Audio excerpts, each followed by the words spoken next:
अमृता, तू यहाँ? राहुल, तू यहाँ सिक्योरिटी गार्ड की नौकरी करता है? हाँ, पर तू यहाँ पर क्या कर रही है? दरअसल मैं यहाँ की ऑनर हूँ। ओनर है? हाँ। पर आज से पहले तो तुझे यहाँ पर कभी नहीं देखा। हाँ यार, वो दरअसल क्या है ना कि मेरी काफी सारी ब्रांचेस हैं, तो ज्यादा आना होता नहीं है और वैसे भी सारा काम ऑनलाइन कर लेती हूँ और इस कंपनी में तो मैंने मैनेजर रखा हुआ है। अच्छा, बढ़िया है। और तू बता कि तूने यहाँ कब ज्वाइन किया? अब लगभग हो गया 5-6 महीना। वैसे यार काफी टाइम बाद देखा है तुझे और देखकर तो मैं सरप्राइज ही हो गई। अरे मैं भी यार बहुत खुश हो गया तुझे देखकर। बहुत आगे बढ़ गई है, तरक्की कर ली है, सूट बूट क्या कमाल लग रही है यार। और तरक्की कर, मैं बहुत खुश हूँ तुझे देखकर। थैंक यू यार। वैसे इतने टाइम बाद मिला है मुझसे, तो एक काम क्यों नहीं करता, मेरे साथ ऑफिस में चल, बैठ के चाय वाय पीते हैं और बातें करेंगे। हाँ नहीं नहीं, कैसी बात कर रही है तू? अब तेरे साथ मैं जाकर चाय पीऊंगा? अरे कहाँ की नौकरी करता हूँ तेरे ऑफिस में, और ऐसे चाय पीते हुए अच्छा थोड़ी लगा, कोई देखेगा ना। जो भी तेरी कंपनी में इज्जत है ना, सब मिट्टी में मिल जाएगी। अरे यार कैसी बातें कर रहा है तू मेरा बचपन का दोस्त है और मुझे फर्क नहीं पड़ता कि लोग क्या बोलेंगे और क्या नहीं। मुझे इस चीज से कोई मतलब नहीं है, तू चल मेरे साथ। अमृता, ये हमारा दोस्ती ना पर्सनल है। अब लोगों के सामने जाएंगे ना तो मजाक ही उड़ाएंगे यार। तू खुद सोच, एक गार्ड, एक मालिक का दोस्त, अब लोगों के सामने मतलब अच्छा नहीं लगता यार, छोड़ा था। अच्छा चल ठीक है, जैसा तुझे अच्छा लगे। बाकी मेरी एक इम्पोर्टेंट मीटिंग है तो मैं चलती हूँ, तो अपना ख्याल रख। ठीक है। अब अमृता, ऑफिस में जाइयो तो ये मत बोलियो कि गार्ड तेरा दोस्त है, ठीक है? क्यों? फिर वही बात, मारेंगे थप्पड़ ना, उलझ जाएगी। बकवास करे जा रहे हैं, कब से समझाने की कोशिश कर रहे हैं कि नहीं बताना है तो नहीं बताना है। बकवास मत कर मेरे सामने, नहीं बताएगी, फाइनल है ये। अच्छा ठीक है, तू ज्यादा भड़क मत ले, शांत हो जा, ठीक है? ठीक है जा, बहुत अच्छी दोस्त है, इतने सालों बाद मिली, अच्छा लगा मुझे। चाबी पहले तो यहाँ पर नहीं थी, मतलब अमृता की चाबी है, और यहीं पर छोड़ के चली गई। बहुत लापरवाह करती है, अब देना पड़ेगा उसे। मैम, इस साल का हमारी कंपनी का टर्नओवर है 50 करोड़। अमृता यार, ये चाबी नीचे ही भूल कर आ गई थी, ले पकड़। गौरी की सिक्योरिटी गार्ड, तेरी इतनी हिम्मत कैसे हुई मैम को नाम से बुलाने की? सुशांत, ये क्या बदतमीजी है? तुमने इसके ऊपर हाथ क्यों उठाया? मैडम, बदतमीजी मैं कहाँ कर रहा हूँ? बदतमीजी तो ये कर रहा है, देखिए ना, आपको नाम से बुला रहा है ये। अरे नाम से ही तो बुलाया, ऐसी भी कौन सी बड़ी गलती कर दी जो तुमने इसके ऊपर हाथ उठाया? किसने राइट दिया तुम्हें किसी के ऊपर भी हाथ उठाने का? मैडम, ये 2 करोड़ का सिक्योरिटी गार्ड आपको नाम से बुलाएगा? इस पूरे ऑफिस में किसी की इतनी हिम्मत नहीं है कि आपको नाम से बुलाए। इनफैक्ट मैं आपको मैम बोलता हूँ, और ये आपको नाम से बुला रहा है। थप्पड़ खाने वाली हरकत ही की है इसने। बस बहुत हो गया, तुम जिसके साथ इतनी बदतमीजी कर रहे हो, तुम जानते हो ये कौन है? कौन है मैडम? ये 2 करोड़ का सिक्योरिटी गार्ड है, नीचे खड़ा रहता है। और कौन है ये? बकवास बंद करो अपनी, बहुत हो गया तुम्हारा। इतनी देर से तुम्हारी बकवास सुने जा रही हूँ, उसका मतलब ये नहीं है कि तुम्हारे मन में जो आएगा तुम बोलते चले जाओगे।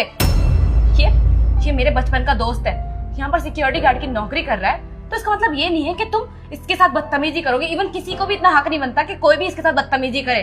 मैडम, क्यों मजाक कर रहे हो आप इतनी बड़ी कंपनी के मालिक हो, और ये सिक्योरिटी गार्ड आपका दोस्त, ये हो ही नहीं सकता।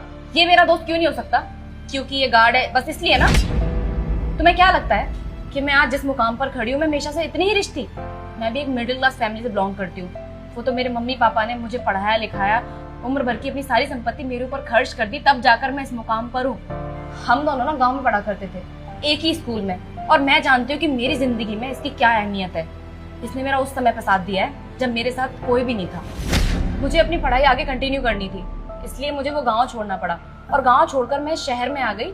अच्छे कॉलेज में मैंने अपना एडमिशन ले लिया, और जब पढ़ाई पूरी की उसके बाद मैं गाँव वापस गई थी, लेकिन मुझे वहाँ पर ये नहीं मिला।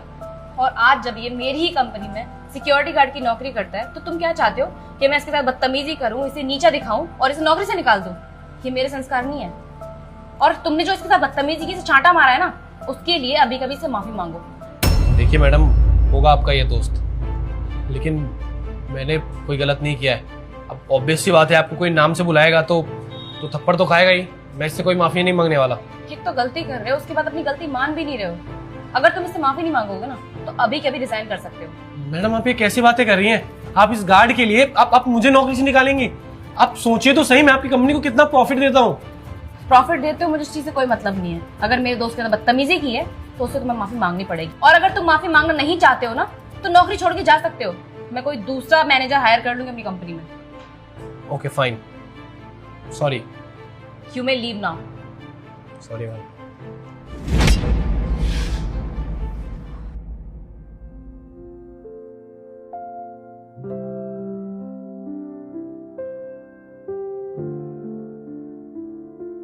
अच्छा ये सब छोड़, अब तू यहाँ तक आया है तो बैठ ना, चाय पीते साथ में। नहीं, काम करना है यार, ये चाबी पकड़, मुझे जाने दे।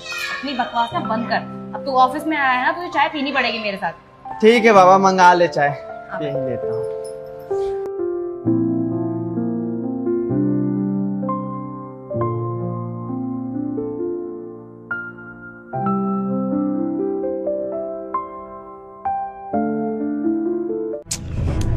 हनी कहाँ लिया यार, मच्छर काट रहे हैं यहाँ पे। पता नहीं यार, बट राहुल ने तो कॉल करके यहीं बुलाया है, और राहुल है कहाँ, दिखाई नहीं दे रहा। हनी, राहुल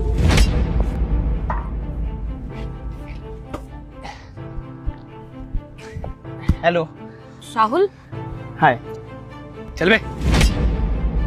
राहुल तुमने ये कहाँ बुला लिया, कौन रहता है यहाँ पर? ये मेरा घर है हनी, मैं ही रहता हूँ यहाँ पर। क्या बनोगे इस घर की बहू? हनी और इस घर की बहू, हनी इसके पास घर कहाँ है जो तू इस घर की बहू बनेगी? पागल हो गया क्या, दिमाग खराब हो गया तेरा? राहुल ये तुम्हारा घर, ऐसा कैसे हो सकता है?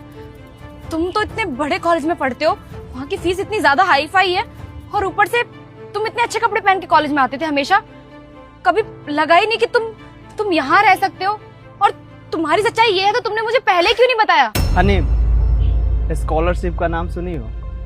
उसके दम पर उस महंगे से कॉलेज में एडमिशन लिया हूँ। और रही बात कपड़ों की, तो मुझे अच्छे से मालूम है कि वहाँ पर ऐसे फटे फूटे कपड़े पहनकर जाऊँगा तो कोई एंट्री भी नहीं देगा। हनी, मैं दिन में कॉलेज आता हूँ और रात में सिक्योरिटी गार्ड की नौकरी करता हूँ, ताकि मेरे पास 2 वक्त की रोटी खाने के लिए पैसे आ जाए और कपड़े लेने के लिए। यही मेरी सच्चाई है।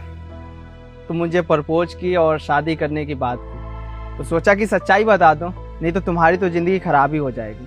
और वैसे भी तुम मुझसे बहुत प्यार करती हो, मैं तुम्हें धोखे में रखकर तुमसे शादी नहीं करना चाहता था, इसलिए सोचा कि बताना जरूरी है। ओए, धोखा? ये क्या बकवास कर रहा है तू? धोखा तो तूने इसे दे दिया। हनी देख कितना गवार निकला है। तुझे तो पहले ही बोलता था मैं कि इसके साथ मत रह, लेकिन नहीं, तुझे मेरी बात नहीं माननी थी। अरे मैंने तो दोस्ती के नाते कितना समझाया तुझे, लेकिन तू ही थी, नहीं मुझसे प्यार करता है, इतना अच्छा लड़का है, ये है वो है। देख ली इसकी सच्चाई। भाई, हमारे बीच में दखलंदाजी देने की जरूरत नहीं है। वैसे भी तुम दोस्त हो तो दोस्त तक लिमिट रहो। चुप कर, वरना लगाऊंगा एक कान के नीचे, समझा? सुशांत प्लीज, ये क्या कर रहे हो तुम? ये सब मत करो प्लीज। यार हनी, एक तो इसने तुझे धोखा दिया है, और तुझे ये सारी चीजें ना पहले बतानी चाहिए थी, लेकिन अब बता रहा है तू उसको, क्योंकि अब तुझे पता है कि शायद हनी तेरे जाल में फंस चुकी है, अभी तुझे छोड़ के जाएगी नहीं। लेकिन बेटा ऐसा नहीं होने दूंगा मैं। तो जैसे भिखारियों को ना बहुत अच्छे से जानता हूँ, अमीर घर की लड़कियों को फंसाते हो ताकि वो तुम्हारा खर्चा उठा पाए, लेकिन जब तक मैं जिंदा हूं ना, हनी को तेरे जाल में फंसने नहीं दूंगा। चुप रहो, बहुत सुन ली मैंने तुम्हारी। मैंने कोई फंसाया नहीं है, प्यार किया है। अगर फंसाना ही होता ना तो बिना बताए शादी कर लेता, समझे ना? और ऐसे मेरे ऊपर उंगली उठाने से पहले ये जान लो, मैं बस गरीब हूँ, अनपढ़ गवार नहीं हूँ, वो धोखेबाज नहीं हूँ, प्यार करता हूँ। बकवास करे जा रहे हो, बीच में ना ही बोलो तो बेहतर है। हनी देख, इसकी बकवास मत सुन, तू एक काम कर, चल यहाँ से। हनी, मैं तो बोलूँगा जवाब देकर जाओ, क्या मुझसे शादी करोगी या फिर अपने जीवन में आगे बढ़ोगी? अबे ओए, अपना ना ये ड्रामा बंद कर। हनी तेरे से कोई शादी वादी नहीं करने वाली, समझा तू? घोड़ी का आदमी हनी से शादी करेगा। देख नहीं रहा, कुछ बोल नहीं रही है, इसका मतलब यही है कि वो तुझसे मुंह नहीं लगाना चाहती। चल हनी यहाँ से। बस सुशांत, इनफ इज इनफ। मैं तुमसे बोल रही थी देर से शांत हो जाओ, लेकिन तुम्हें समझ में नहीं आ रहा। अगर तुम्हें यहाँ पे खड़े होकर हमारी बात सुननी है तो सुनो, वरना चले जाओ यहाँ से। हनी, ये क्या बकवास की जा रही है तू पागल है क्या? इसको देख और खुद को देख। अरे ये इसने ना जानबूझ के तुझे फंसाया है। अब देख ले, मैं दोस्त होने के नाते समझा रहा हूँ तुझे, अगर तू इससे शादी करेगी ना तो तेरी जिंदगी का सबसे बड़ा गलत फैसला होगा वो। हनी, ये तुम्हारा दोस्त अभी सही कह रहा है, अगर मेरे से शादी करोगी तो तुम्हारी जिंदगी खराब ही हो जाएगी, क्योंकि तुम महलों में रहती हो, गाड़ी से आती हो, गाड़ी से जाती हो, मतलब तुम्हारी लाइफ बहुत अच्छी है। उसे मैं अपने प्यार की वजह से बर्बाद नहीं करना चाहता। मैं जानता हूँ तुम मुझसे बहुत ज़्यादा प्यार करती हो और मैं भी तुमसे बहुत ज़्यादा प्यार करता हूँ, पर इस प्यार को यहीं रोक देते हैं। तुम किसी और से शादी कर लो और मुझे भूल जाओ। बस राहुल, और कितनी ओवर एक्टिंग करोगे? मुझे अच्छे से पता है कि तुम भी मुझसे प्यार करते हो जितना प्यार मैं तुमसे करती हूँ। मुझे नहीं पता, शादी करूंगी तो बस तुमसे करूंगी, वरना पूरी जिंदगी कुंवारी रह लूंगी। हनी, बस कुछ नहीं सुनना मुझे। मैं अपने पापा के पास जा रही हूँ और तुम्हारे बारे में सब कुछ बता रही हूँ उनको। अगर तुम्हारे अंदर हिम्मत हो और मुझसे प्यार करते हो सच्चा, तो आ जाना मेरे घर, मेरे पापा से मेरा हाथ मांगने के लिए। चलो सुशांत। हनी मेरी बात तो सुनो तुम।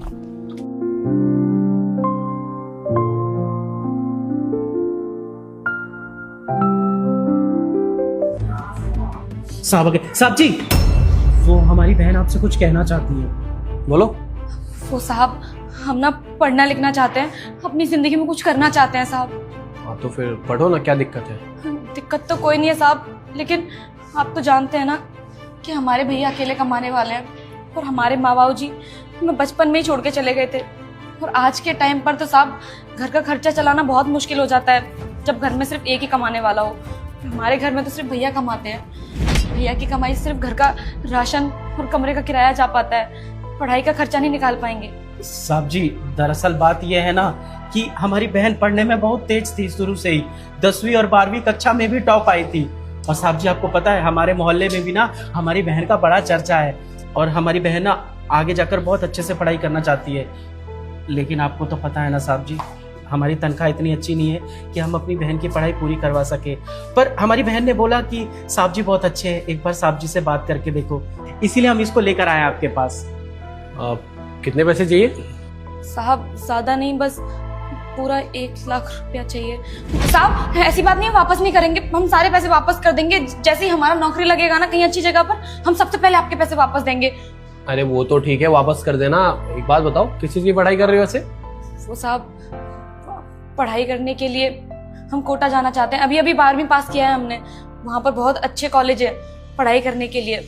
वहाँ जाएंगे, वहाँ से एग्जाम वगैरह निकालेंगे तो अच्छी कंपनी में नौकरी मिल जाएगी हमें, और एक एक पाई उसके बाद आपकी वापस कर देंगे। एक भी रुपया आपका मारेंगे नहीं और लेकर नहीं भागेंगे पैसे। साहब जी हम आपके हाथ जोड़ते हैं, हमारी बहन की खुशी के लिए और उसके भविष्य के लिए ना आप इसको पैसा दे दीजिए। हम ना आपका सारा पाई पैसा चुका देंगे और हम ना 1 रुपए भी नहीं रखेंगे, सारा पैसा आपका दे देंगे। आप हमारी मदद कर दीजिए साहब जी। तेरे घर में तेरी बहन के अलावा कोई और है नहीं ना? तो अगर ये चली जाएगी बाहर पढ़ाई करने तो तुझे तो बहुत दिक्कत परेशानी होगी। दिक्कत परेशानी ना सब झेल जाएंगे साहब जी। वैसे भी माँ बाप के जाने के बाद ना हमने बहुत मेहनत से पाला है इसको, हम नहीं चाहते कि हमारी वजह से इसकी पढ़ाई छूट जाए। तो साहब जी आप प्लीज मदद कर दीजिए, और जो भी दिक्कत आएगी ना हम खुशी खुशी झेल जाएंगे, क्योंकि हमारी बहन का भविष्य की बात है। साहब जी आपको पता है हमारे भैया ने ना हमें कभी भी किसी भी चीज की कमी नहीं महसूस होने दी। हमें बहुत ही लाड प्यार से पाल पोस के बड़ा किया है और काफी अच्छे स्कूल में भी हमें पढ़ाया लिखाया। लेकिन आप जानते हैं ना कि कोटा की पढ़ाई कितनी ज्यादा महंगी होती है। हमारे भैया की तनख्वाह इतनी कम है, घर का खर्चा ही मुश्किल से निकल पाता है, तो पढ़ाई का खर्चा कैसे ही निकालेंगे। बस इसलिए आपसे मदद मांगना चाहते हैं, हमारी शिक्षा के लिए हमारी मदद कर दीजिए। 1 मिनट रुको, ये लो, ये पूरे 1 लाख रुपए हैं। अभी अभी कहीं से पेमेंट आई थी, लगता है तुम्हारे नसीब के ही थे। देखो पैसे तो मैं तुम्हें दे रहा हूँ, लेकिन याद रखना ये पैसे मैं तुम्हें पढ़ाई के लिए दे रहा हूँ। अगर तुम कहीं बाहर जा रही हो तो सिर्फ पढ़ाई करना, क्योंकि वो क्या है ना, लोग अपने परिवार वाले को पागल बना के बाहर पढ़ने चले जाते हैं, फिर वहाँ जाके पढ़ाई के अलावा सब कुछ करते हैं। उम्मीद करता हूँ कि तुम पढ़ लिख के कुछ अच्छा बनोगी और अपने भाई की मुसीबतें भी दूर करोगी। साहब बहुत बहुत धन्यवाद आपका, आपने हमारी मजबूरी समझी और हमें पैसे दिए हमारी पढ़ाई के लिए। सच में आप भगवान हैं हमारे लिए साहब। आप चिंता मत कीजिए साहब, हम इन पैसों का दुरुपयोग कभी नहीं करेंगे। पढ़ाई के लिए लिए और पढ़कर दिखाएंगे और कुछ अच्छा करके दिखाएंगे जिंदगी में। देखो पैसा इतना इम्पोर्टेंट नहीं है, ये 1 लाख रुपए तो मैं बहुत ही आराम से कमा लूंगा और शायद ये 1 लाख रुपए मैं भूल भी जाऊंगा। लेकिन तुम्हारा भाई ना तुम पे बहुत भरोसा करता है। इस बात का ख्याल रखना कि तुम अपने भाई का भरोसा कभी ना तोड़ो। बस जाओ अच्छे से पढ़ाई करना और अपने भाई की मुसीबतें हल करना। और हाँ, अगर किसी चीज़ की भी ज़रूरत हो तो अपने भाई को बोल देना, और तुम बता देना मुझे, किसी चीज़ की तकलीफ नहीं होनी चाहिए तुम्हारी बहन को। बस तुम जाओ और अच्छे से पढ़ाई करो वहाँ पे। चलो ठीक है, मैं मीटिंग के लिए लेट हो रहा हूँ, मैं चलता हूँ, ख्याल रखना अपना। धन्यवाद।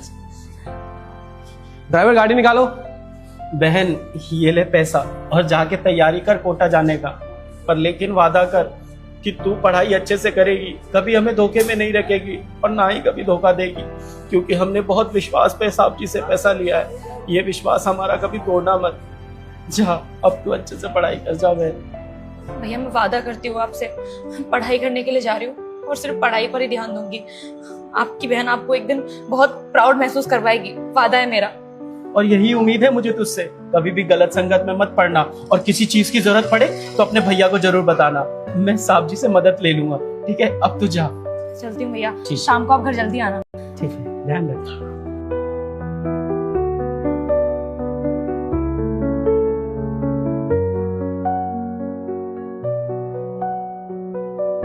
सर आपका ऑर्डर। पेमेंट ना मैंने ऑनलाइन कर दी है। जी सर। अरे मैम साहब आप यहाँ पे, नमस्ते। एक मिनट, तुम इसे मैम साहब क्यों कह रहे हो? ये तो मेरे यहाँ पे काम करती है। क्या साहब आप भी, आपको मजाक करने के लिए मैं ही मिला था क्या? मैं इन मैडम को बहुत अच्छे से जानता हूँ। अरे ये बहुत अमीर है, इन्होंने मुझे बहुत सारे पैसे भी दिए थे। ये आपके यहाँ काम ही नहीं कर सकती, और अगर करती भी होंगी तो ये झाड़ू पोछा का काम नहीं। साहब मैं कुछ समझ नहीं पा रहा, ये आपके यहाँ।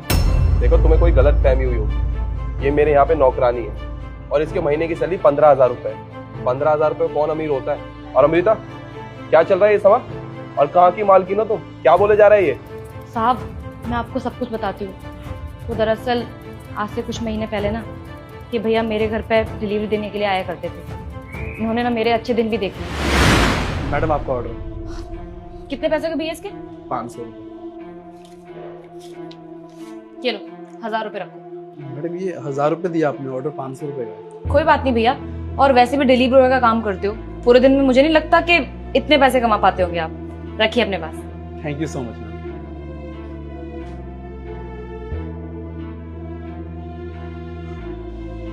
मैम आपका ऑर्डर। कितने पैसे को भैया इसके? मैम 1,500 रुपए।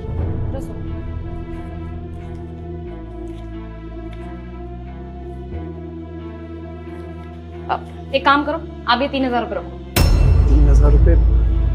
मैम मुझे ये तो मालूम था कि आप एक्स्ट्रा पैसे देंगी, मगर इतने ज्यादा देंगी इसकी उम्मीद नहीं थी। आपको पता है जब भी आपका ऑर्डर आता है ना, तो मैं सोचता हूँ कि हर बार कंपनी मुझे ही भेजे। अरे कोई बात नहीं भैया, आपकी जगह कोई और भी आएगा ना तो उसको भी मैं इतनी ही टिप दूंगी। ठीक है मैम, थैंक यू सर।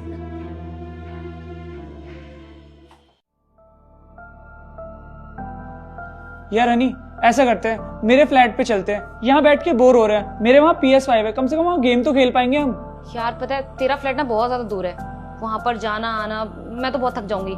एक काम करती हूँ ना, मैं ऑनलाइन ऑर्डर कर देती हूँ, अभी आ जाएगा आधे घंटे में। अरे हनी तू पागल है, PS5 50 से 60 हजार रुपए का आता है, तू 50 से 60 हजार रुपए की चीज ऐसे ही मंगा लेगी? हाँ तो क्या हो गया? अरे मेरे बाप के पास इतना सारा पैसा है, कहीं ना कहीं तो खर्च करना पड़ेगा ना, वरना रखे रखे जंग लग जाएगी उसमें।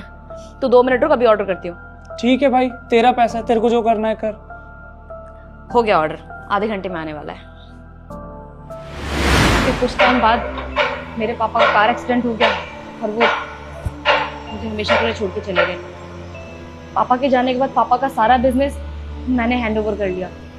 उस टाइम तक तो मैं उस बिजनेस को चलाती रही, लेकिन अचानक से बिजनेस में काफ़ी ज़्यादा लॉस होने लगा और उस लॉस को फुलफिल करने के लिए मैंने बिजनेस के सारे शेयर्स को बेच दिया बिजनेस को बचाने के लिए।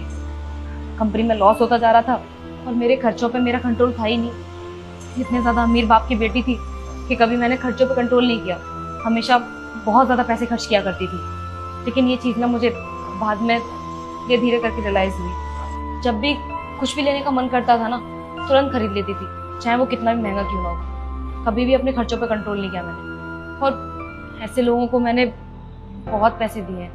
अगर मेरा ऑर्डर 500 रुपये का है तो मैंने 1,000 दिए हैं, ऑर्डर अगर 700 का है तो 2,000 दिए हैं। बहुत सारे पैसे मैंने लोगों को ऐसे ही फालतू में दे दिए। हमेशा बस यही सोचती थी कि मेरे पास तो बहुत सारा पैसा है, अगर मैं 2-4 हज़ार रुपये किसी को दे दूंगी तो मेरा क्या ही चला जाएगा। अगर उस टाइम पे मैंने पैसे बचाए होते तो आज शायद मुझे ये दिन ना देखना पड़ता। और मैं चाहती तो कहीं और नौकरी भी कर सकती थी, लेकिन मेरे पापा का इतना बड़ा बिजनेस था, इतना नाम है उनका हर जगह, अगर किसी और की कंपनी में काम करने के लिए जाती तो बहुत बदनामी होती मेरी। इसलिए मैंने सोचा कोई छोटा मोटा काम कर लेती हूँ, लोगों के घर में जाके झाड़ू पोछा बर्तन ये सब कर लूँगी, किसी को पता भी नहीं चलेगा और अपना गुजारा भी कर लूँगी आराम से। इसीलिए मैं बस आपके यहाँ पे नौकरी करने के लिए आ गई और यहाँ काम कर रही हूँ। लेकिन सर मेरी किस्मत देखिए ना, इस डिलीवरी बॉय ने मुझे पहचान लिया। देखो अमृता, तुम्हारे साथ जो हुआ ना वो बहुत गलत हुआ, और मुझे कहीं ना कहीं ये लगता है कि इसमें तुम्हारी गलती है सारी। अरे मानता हूँ कि तुम्हारे पास बहुत सारे पैसे थे, पर तुमने वो पैसे ना बहुत गलत जगह खर्च किए, और इतने बेफिजूल खर्चे नहीं करने चाहिए थे। अरे दान पुण्य करना चाहिए इंसान को, बहुत ज्यादा करना चाहिए, पर दान पुण्य में और बेफिजूल खर्च में बहुत फर्क होता है। तुमने दान पुण्य नहीं किया, तुमने बेफिजूल खर्च किया। अरे जब तुम कोई सामान मंगाती थी तुम बिना सोचे समझे पैसे दे दिया करती थी, क्योंकि उस टाइम तुम्हारे पास बहुत ज्यादा पैसा हुआ करते थे। तुमने ना लक्ष्मी की कदर नहीं की, और जो इंसान लक्ष्मी की कदर नहीं करता ना, उस इंसान के बाद लक्ष्मी दोबारा लौट के आती भी नहीं। देखो मानता हूँ कि तुमसे गलती हुई है और तुम्हें उस गलती का एहसास भी है। जिस तरह तुम बात कर रही हो, बता रही हो, मैं समझ सकता हूँ, पर आगे से ना ऐसी गलती दोबारा मत करो। और हाँ, एक चीज और समझाना चाहता हूँ तुम्हें, बेशक तुम अभी छोटा काम कर रहे हो, पर हार मत मानना, क्योंकि किसी भी परिस्थिति में ना इंसान को हार नहीं माननी चाहिए। तुम फिक्र मत करो, सब कुछ ठीक हो जाएगा। हाँ साहब, बिल्कुल ठीक कहा आपने। आप लोगों से मिलकर ना आज मुझे एक बहुत बड़ी सीख मिली कि पैसों की कदर करो। मुझे समझ में आ गया कि अब मुझे आगे क्या करना है। अब आगे से ना मैं भी फिजूल खर्चे नहीं करूंगा, क्योंकि ये मेरी मेहनत की कमाई है। दिन रात मेहनत करके ये पैसे कमाता हूँ मैं। ठीक है साहब और मैम साहब, चलता हूँ मैं।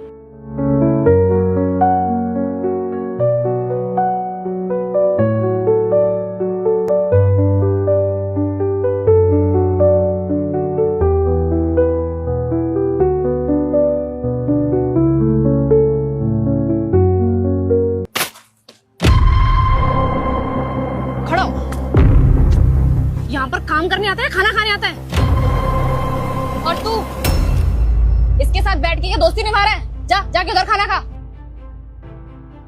और तू बता मुझे, यहाँ पर मैं तुझे खाना खाने के पैसे देती हूँ या काम करने के? एक तो लेट आता है काम पे, ऊपर से खाना खाने बैठ गया। साहब वो खाना खाने का टाइम हो गया था, 2 बज गए थे, इसीलिए खा रहा था। सबका लंच हुआ है, लेकिन तेरा लंच नहीं हुआ, क्योंकि तू ना सुबह 2 घंटे लेट आया था। 2 घंटे लेट आया है तो 2 घंटे बाद ही खाना खाएगा, और अगर एक दिन खाना नहीं खाएगा ना तो मर नहीं जाएगा। चल जा जाके काम कर, और अगर दोबारा खाना खाते हुए दिख गया ना मुझे काम के टाइम पे, तो नौकरी से निकाल दूंगी।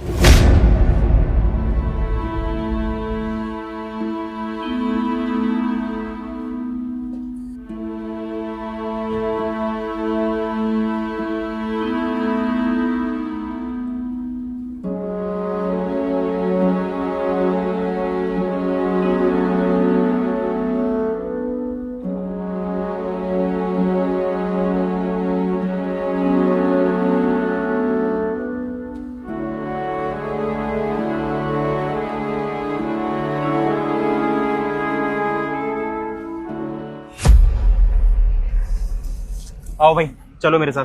भैया कहाँ? अरे ये सब छोड़ो और चलो मेरे साथ। क्या कर रहे हैं भैया? हमारी नौकरी चली जाएगी। नौकरी कहीं नहीं जा रही, और जाती है तो जाने दो। चलो मेरे साथ। भैया लेकिन कहाँ लेके जा रहे हैं? चलो। भैया भैया भैया कहाँ लेके जा रहे हैं? भैया हमारा काम चला जाएगा भैया। अरे भैया घबराइए मत, आपकी नौकरी कहीं नहीं जा रही। चलिए मेरे साथ। बताइए तो सही, भैया बैठिए। यहाँ काहे लेके आए हमें? अरे बैठिए ना आप।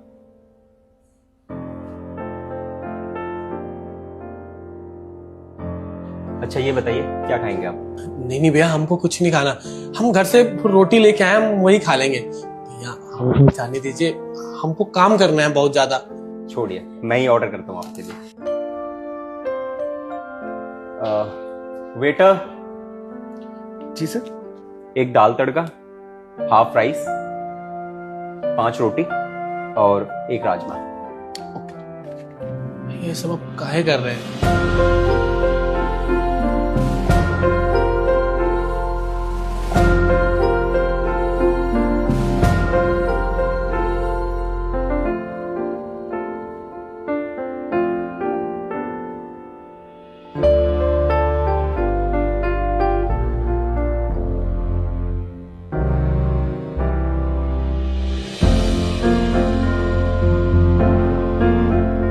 लीजिए भैया, खाइए। भैया ये क्यों कर रहे हैं आप हमारे लिए? हमको तो कुछ समझ में ही नहीं आ रहा है। भैया पहले आप खाना खाइए, उसके बाद मैं आपको सब कुछ बताऊंगा। अगर खाना सामने पड़ा हो और उसके बाद हम उसको ना खाएं तो उसका अपमान होता है। खा लीजिए।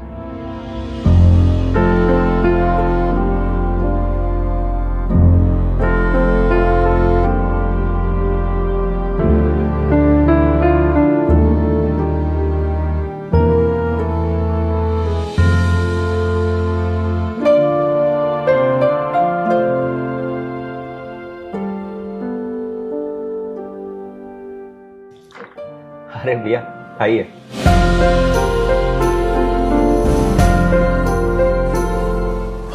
साहब अब तो बता दीजिए कि आपने ये सब क्यों किया? अरे भैया आज ना मेरा जन्मदिन है और आपको पता है मैं जब भी ऑफिस के लिए निकलता हूँ ना तो देखता हूँ आप ना बहुत मेहनत से काम करते हो, तो सोचा आज आपके साथ ही लंच कर लूँ फिर ऑफिस चला जाऊँ। तो आपको साथ में खाना खिला दिया, अब मैं ऑफिस निकल जाऊंगा। अरे आज आपका जन्मदिन है, आपने बताया नहीं। भैया हम आपको तो नहीं जानते, लेकिन बहुत बहुत बधाई हो आपको। अरे थैंक यू भैया। बहुत बहुत शुक्रिया। अरे नहीं भैया ऐसी कोई बात नहीं है, आप जाइए, आप लेट हो रहे होंगे, मैं भी ऑफिस जाता हूँ। ठीक है भैया।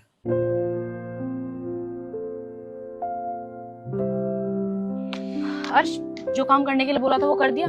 हाँ हनी, खाना मैंने खिला दिया उसे, लेकिन हनी मुझे एक बात समझ नहीं आ रही है। पहले तूने जाके उसका खाना फेंक दिया, अगर तुझे उसे खाना ही खिलाना था तो तू उसको खाना खिला सकती थी ना, खाना फेंका क्यों?